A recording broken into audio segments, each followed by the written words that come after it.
الحمد لله رب العالمين والصلاة والسلام على سيد الأنبياء والمرسلين أما بعد فأعوذ بالله من الشيطان الرجيم بسم الله الرحمن الرحيم الذين يذكرون الله قياما وقعودا وعلى جنوبهم ويتفكرون في خلق السماوات والأرض ربنا ما خلقت هذا باطلا سبحانك فقنا عذاب النار صدق اللہ العظیم۔ محترم بزرگوں اور دوستوں، قرآن کریم کی جو آیت آپ حضرات کے سامنے جو ابھی میں نے پڑھی ہے، اس آیت کے اندر اللہ تبارک و تعالی نے عقل مند لوگوں کی 4 علامات، 4 اوصاف بیان فرمائے ہیں۔ عقل مند آدمی کے اندر ویسے تو بہت سے اوصاف ہوتے ہیں، بہت سی خصوصیات ہوتی ہیں، لیکن خاص طور سے اللہ تبارک و تعالی نے اس آیت کے اندر 4 اوصاف کو بیان فرمایا ہے۔ الذین یذکرون اللہ قیاما وقعودا وعلی جنوبہم، اللہ تبارک و تعالی فرماتے ہیں کہ عقل مند وہ لوگ ہیں جو ہر وقت اللہ کا ذکر کرتے رہتے ہیں، چاہے کام کاج کے اندر لگے ہوئے ہوں، کھڑے ہوں، بیٹھے ہوں، لیٹے ہوں، سفر میں ہو یا حضر میں ہو، گھر میں ہو یا گھر سے باہر ہو، ہر وقت اللہ کی ذکر کے اندر مشغول رہتے ہیں۔ پہلی نشانی کہ عقل مند وہ لوگ ہیں جو ہر وقت کثرت سے اللہ تبارک و تعالیٰ کو یاد کرتے رہتے ہیں۔ نبی کریم صلی اللہ علیہ وسلم نے ایک حدیث کے اندر ارشاد فرمایا کہ اللہ تعالیٰ فرماتے ہیں، میں اپنے بندے کے ساتھ ویسا ہی معاملہ کرتا ہوں جیسا بندہ میرے ساتھ گمان رکھتا ہے۔ میں بندے کے ساتھ ویسا ہی معاملہ کرتا ہوں جیسا بندہ میرے ساتھ گمان رکھتا ہے۔ اگر اچھا گمان رکھتا ہے، اللہ کی رحمت سے امید رکھتا ہے، مصیبتوں سے، پریشانیوں سے، ہر قسم کی آفات سے مایوس ہو کر نہیں بیٹھتا ہے، بلکہ اللہ کی رحمت سے امید رکھتا ہے اور گناہوں سے، اپنے غلط کاموں سے، اللہ کی نافرمانیاں کرنے کی وجہ سے اللہ سے ڈر بھی رہا ہو، تو اللہ فرماتے ہیں کہ میں بندے کے ساتھ ویسا ہی معاملہ کرتا ہوں جیسا وہ میرے ساتھ گمان رکھتا ہے۔ اگر بندہ مجھے اپنے دل کے اندر یاد کرتا ہے تو میں بھی اس کو دل کے اندر یاد کرتا ہوں، اور اگر میرا بندہ میرا ذکر اور میرا نام کسی مجمع میں لیتا ہے، مجمع کے اندر میرا نام لیتا ہے، میرا تذکرہ کرتا ہے، تو میں بھی اس بندے کا نام لے کر فرشتوں کے مجمع میں اس کا تذکرہ کرتا ہوں۔ کتنی بہترین بات ہے، کتنی خوش نصیبی کی بات ہے کہ اگر ہم اللہ کے نام کو مجمع میں لیں گے، اللہ کا تذکرہ لوگوں کے درمیان کریں گے، تو اللہ ہمارا تذکرہ کہاں کرے گا؟ فرشتوں کے مجمع میں، جو معصوم اور بے گناہ ہے۔ اسی طرح نبی کریم صلی اللہ علیہ وسلم نے فرمایا کہ اللہ جل شانہ فرماتے ہیں، اگر بندہ میری طرف ایک بالشت بڑھتا ہے، ایک بالشت میرے قریب آتا ہے، تو میں اس کی طرف ایک ہاتھ بڑھتا ہوں، اور اگر بندہ میری طرف ایک ہاتھ بڑھتا ہے تو میں اس کی طرف 2 ہاتھ بڑھتا ہوں، اور اگر میرا بندہ میرے پاس چل کر کے آتا ہے تو میں اس کے پاس دوڑ کر کے جاتا ہوں۔ یعنی اللہ تبارک و تعالیٰ کی رحمت، اللہ کے لطف و کرم کو دیکھیے کہ بندہ تھوڑا سا عمل کرتا ہے، اللہ تبارک و تعالیٰ اس سے دگنا ڈبل اس سے بڑھا کر کے اس کو انعام عطا فرماتے ہیں۔ اگر ہم اللہ سے تھوڑی سی محبت کریں گے تو سوچئے اللہ ہم سے کتنی محبت فرمائے گا۔ اس لیے نبی کریم صلی اللہ علیہ وسلم نے ارشاد فرمایا کہ تم اللہ کا ذکر کثرت سے کرتے رہو۔ علماء نے یہاں تک لکھا ہے کہ انسان کے جسم کے اندر 12 اعضاء ہے جو گناہ کرتے ہیں، ان 12 اعضاء سے گناہ سرزد ہوتے ہیں۔ دونوں ہاتھوں سے گناہ ہوتا ہے، دونوں پیروں سے گناہ ہوتا ہے، اسی طرح دونوں کان، دونوں آنکھوں سے گناہ ہوتے ہیں۔ ہم آنکھوں سے غلط چیزیں دیکھتے ہیں،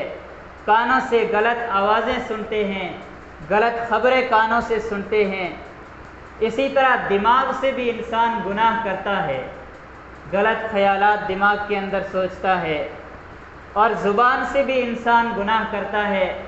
دل سے انسان گناہ کرتا ہے، اسی طرح شرمگاہ سے انسان گناہ کرتا ہے۔ یہ کل 12 اعضاء ہیں جن سے انسان گناہ کرتا ہے۔ تو علماء نے لکھا ہے کہ کلمے کے حروف بھی 12 ہے، لا الہ الا اللہ یہ کل 12 حروف ہے۔ اگر انسان کلمے کا ذکر یعنی لا الہ الا اللہ ہر وقت کثرت کے ساتھ پڑھتا رہے گا تو ان 12 اعضاء سے جو گناہ ہوئے ہیں اللہ تبارک و تعالیٰ اپنی رحم و کرم سے ان گناہوں کو معاف فرما دیں گے کلمے کی برکت سے۔ اور بعض علماء نے یہ بھی لکھا ہے کہ سال کے 12 مہینے ہوتے ہیں، ان 12 مہینوں کے اندر جو گناہ انسان سے ہوتے ہیں اور کلمے کے حروف 12 ہے تو کلمے کا انسان ہر وقت کثرت کے ساتھ اللہ کا ذکر کرتا رہتا ہے، کلمہ پڑھتا رہتا ہے، تو سال کے 12 مہینے کے اندر انسان سے جو گناہ سرزد ہوتے ہیں وہ سارے کے سارے گناہ اللہ تبارک و تعالی معاف فرما دیتے ہیں۔ دوستو اور بزرگوں، اس سے ہم اندازہ لگائیں کہ اللہ تبارک و تعالی کتنے رحیم اور کریم ہے۔ اللہ کی رحمت کو سوچئے، ہم دن رات ہر وقت گناہوں کے اندر مبتلا رہتے ہیں، پھر بھی ایک انسان جو زندگی بھر گناہ کرتا ہے، گناہ کرنے کے بعد کبھی بھولے سے بھی اللہ کے در پہ آ جاتا ہے، اللہ سے معافی مانگتا ہے، اللہ اس کو دھتکارتا نہیں ہے، اللہ اس کو خالی ہاتھ واپس نہیں لوٹاتا ہے۔ اور دنیا کا معاملہ دیکھیے کہ ماں باپ جن کو اپنی اولاد سے کتنا پیار، کتنی محبت ہوتی ہے، اگر بیٹا کوئی گناہ کرتا ہے، کوئی غلط کام کرتا ہے، ماں باپ کے کہنے سے بھی باز نہیں آتا ہے تو ماں باپ اس کو گھر سے الگ کر دیتے ہیں۔ بیٹے سے باپ کو، ماں کو کتنی محبت ہوتی ہے، لیکن ایک غلطی پر ماں باپ اپنے بیٹے کو گھر سے نکال دیتے ہیں۔ اللہ تبارک و تعالیٰ کی رحمت دیکھیے، اللہ کی محبت دیکھیے کہ زندگی بھر انسان گناہ کرتا رہے پھر بھی اللہ تبارک و تعالیٰ اس کو اپنے دربار سے نہیں نکالتے ہیں۔ یہاں تک کہ ایسے بندے سے تو اللہ تبارک و تعالیٰ اور زیادہ محبت کرتے ہیں کہ گناہ کرنے کے بعد یہ پچھتا کر میرے در پہ آیا ہے، کہیں ایسا نہ ہو کہ یہ بندہ واپس جا کر کے گناہوں کے اندر مبتلا ہو جائے۔ اللہ اس سے اور زیادہ محبت کرنے لگتے ہیں۔ اللہ کی رحمت کتنی بڑی ہے۔ حضرت شیخ عبد القادر جیلانی رحمۃ اللہ علیہ، انہوں نے اپنے درس کے اندر 18 سال تک اللہ کی رحمت کو بیان کیا۔ 18 سال تک اللہ کی رحمت ہی رحمت بیان کرتے رہے۔ پھر ایک دن 18 سال کے بعد انہوں نے سوچا کہ اللہ کی رحمت تو میں نے بہت بیان کر لی، اب مجھے اللہ کے جلال اور اللہ کی غضب کو بھی بیان کرنا چاہیے۔ چنانچہ ایک دن وہ اللہ کے جلال، اللہ کی غضب کو بیان کرنے لگے۔ اللہ نے ان کے دل کے اندر یہ بات ڈالی کہ عبد القادر جیلانی، تم نے میرے غضب کو، میرے غصے کو بیان کرنا شروع کر دیا، تم نے تو لوگوں کو مجھ سے ڈرانا شروع کر دیا۔ انہوں نے فرمایا اے اللہ، میں نے 18 سال تک آپ کی رحمت کو بیان فرمایا ہے، اب میں چاہتا ہوں کہ آپ کے غضب کو بھی بیان فرماؤں۔ اللہ نے کہا کیا 18 سال میری رحمت بیان کرنے کے بعد میری رحمت ختم ہو گئی؟ میری رحمت تو اب بھی باقی ہے، اب بھی تم لوگوں کے سامنے میری رحمت بیان کرتے جاؤ۔ تو اللہ اتنے رحیم ہے۔ نبی کریم صلی اللہ علیہ وسلم قیلولہ فرما رہے تھے، یعنی قیلولہ کہتے ہیں دوپہر کو تھوڑی دیر لیٹنے کو، آرام فرمانے کو۔ جب قیلولہ فرما کر آپ اٹھے تو قبیلہ بنو غفار کے سردار جن کا نام ابو ذر غفاری رضی اللہ تعالیٰ عنہ تھا، آپ صلی اللہ علیہ وسلم کی زیارت کے لیے تشریف لائے۔ نبی کریم صلی اللہ علیہ وسلم نے اٹھنے کے بعد ان سے فرمایا ابو ذر، ابھی ابھی میرے پاس جبرائیل علیہ السلام آئے تھے اور مجھ سے یہ فرمایا کہ جو بندہ لا الہ الا اللہ پڑھے، زندگی بھر اس کے اوپر قائم رہے، یہاں تک کہ اس کو موت آ جائے تو کلمے کے اوپر موت آ جائے، تو اللہ تبارک و تعالیٰ فرماتے ہیں چاہے زندگی بھر اس نے گناہ کیا ہو، اگر وہ لا الہ الا اللہ پر قائم رہا پھر بھی میں اس کو جنت کے اندر داخل کر دوں گا۔ ابو ذر غفاری رضی اللہ تعالیٰ عنہ نے فرمایا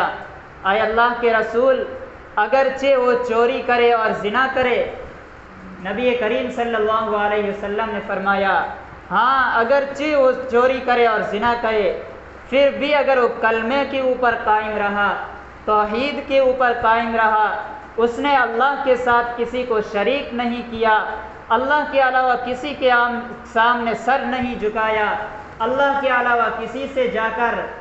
منتیں نہیں مانگی، قبروں کے اوپر جا کر کے ان سے سوال نہیں کیا، قبروں کے اوپر جا کر چادریں نہیں چڑھائی، قبروں کے سامنے جا کر کے سجدے نہیں کیے، قبروں پر جا کر کے جھاڑو نہیں لگائے، تو نبی کریم علیہ السلام فرماتے ہیں اگر اس نے اللہ کے ساتھ شرک نہیں کیا، کیونکہ اللہ فرماتے ہیں ان اللہ لا یغفر ان یشرک بہ ویغفر ما دون ذلک لمن یشاء، اللہ فرماتے ہیں کہ میں جس گناہ کو چاہوں گا معاف کر دوں گا، لیکن اگر میرے بندے نے میرے ساتھ کسی کو شریک کیا ہے، میرے علاوہ کسی کے سامنے سر جھکایا ہے اور وہ بغیر توبہ کے، بغیر معافی کے مر گیا، تو میں اس کی مغفرت نہیں کروں گا۔ تو نبی کریم صلی اللہ علیہ وسلم نے فرمایا کہ اللہ فرماتے ہیں جس بندے نے لا الہ الا اللہ پڑھا اور اسی کے اوپر قائم رہا موت تک، اللہ ایسے بندے کو جنت کے اندر داخل فرما دیں گے۔ حضرت ابو ذر غفاری رضی اللہ تعالیٰ عنہ نے 3 مرتبہ پوچھا کہ یا رسول اللہ اگرچہ وہ چوری کرے اور زنا کرے؟ 4تھی مرتبہ پوچھا، نبی علیہ السلام نے فرمایا کہ ہاں اگرچہ وہ چوری کرے اور زنا کرے، اگرچہ ابو ذر کی ناک خاک آلود ہو، پھر بھی اللہ تبارک و تعالیٰ ایسے بندے کو جنت کے اندر داخل فرما دیں گے۔ تو بزرگوں اور دوستو، انسان چاہے کتنا ہی گناہ کرے، زندگی بھر گناہوں کے اندر مبتلا رہے، ہر تقاضا تو یہ ہے بشریت کا، اللہ کا فرما بردار بننے کا تقاضا تو یہ ہے کہ انسان ہر گناہ سے بچنے کی کوشش کرے، لیکن پھر بھی اگر زندگی بھر گناہ کے اندر مبتلا رہے اور توحید کے اوپر قائم رہے، یعنی اللہ کے ساتھ کسی کو شریک نہ کرے، شرک نہ کرے، پھر بھی اللہ تبارک و تعالیٰ ایسے بندے کی مغفرت فرما دیتے ہیں۔ تو میں یہ عرض کر رہا تھا کہ اللہ تبارک و تعالیٰ کا ذکر کثرت سے کریں۔ اللہ کے ذکر کرنے سے انسان کے ہر عضو سے جو گناہ ہوتے ہیں اللہ تبارک و تعالیٰ اپنی رحمت سے ان گناہوں کو معاف فرما دیتے ہیں۔ ایک حدیث کے اندر نبی کریم صلی اللہ علیہ وسلم نے ارشاد فرمایا کہ جو آدمی راتوں کو اٹھ کر عبادت کرنے سے عاجز ہو، یعنی راتوں کو جاگ کر اللہ کی عبادت نہ کر سکتا ہو اور بخل کی وجہ سے مال بھی خرچ نہ کرتا ہو، اللہ کے راستے میں نفلی صدقہ نہ کر سکتا ہو، کسی غریب یتیم مسکین کی مدد نہ کر سکتا ہو اور جہاد کے اندر شرکت بھی نہ کر سکتا ہو، تو اس کو چاہیے کہ اللہ کا ذکر کثرت سے کیا کرے۔ جو ثواب اللہ تبارک و تعالی اپنے راستے میں خرچ کرنے والوں کو، اپنی عبادت کرنے والوں کو عطا فرمائیں گے، وہ ثواب اللہ تبارک و تعالی ذکر کرنے والے کو بھی عطا فرمائیں گے۔ ایک حدیث کے اندر نبی کریم صلی اللہ علیہ وسلم نے ارشاد فرمایا کہ لوگ نرم نرم بستروں پر بیٹھ کر اللہ کا ذکر کرتے ہیں، جس کی وجہ سے اللہ تبارک و تعالیٰ ان کو بہت اونچے مقام اور مرتبے پر پہنچا دیتے ہیں۔ یہ ذکر کی فضیلت ہے۔ دیگر اعمال کو دیکھیں، مثلا ہم نماز پڑھتے ہیں تو نماز پڑھنے کے لیے ہمیں کتنی محنت کرنی پڑتی ہے، وضو کرنا پڑتا ہے،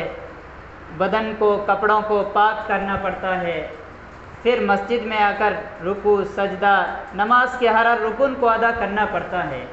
تو اس کے اندر محنت ہے۔ لیکن ذکر کی یہ خاصیت ہے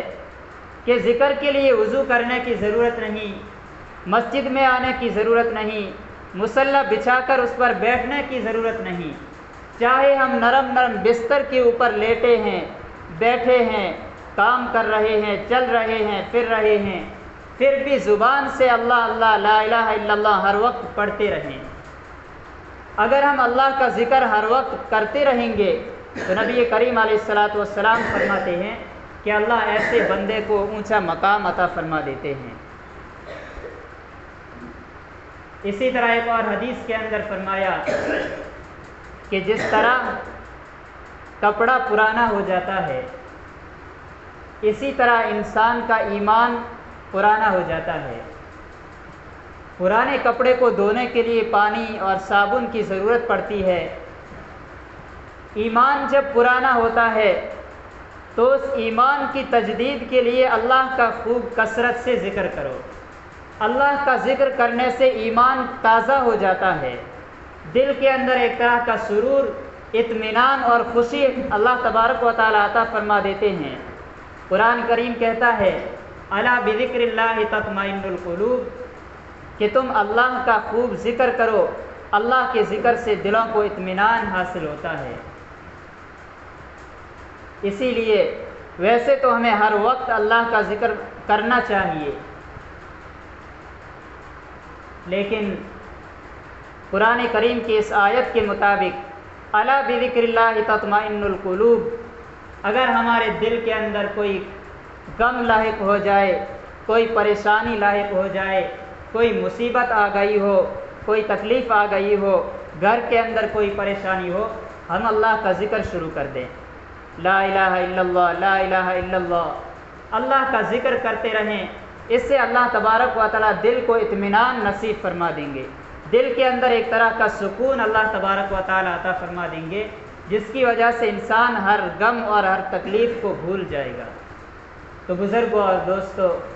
اللہ کے ذکر کے بہت فضائل قرآن و احادیث کے اندر آئے ہیں۔ ہر وقت ہمیں اللہ کے ذکر کے اندر مشغول رہنا چاہیے۔ اللہ تبارک و تعالیٰ کہنے اور سننے سے زیادہ عمل کرنے کی توفیق نصیب فرمائے۔ وآخر دعوانا الحمدللہ رب العالمین۔ Thanks for watching. Don't forget to like, comment, share and subscribe to Al Wahid channel.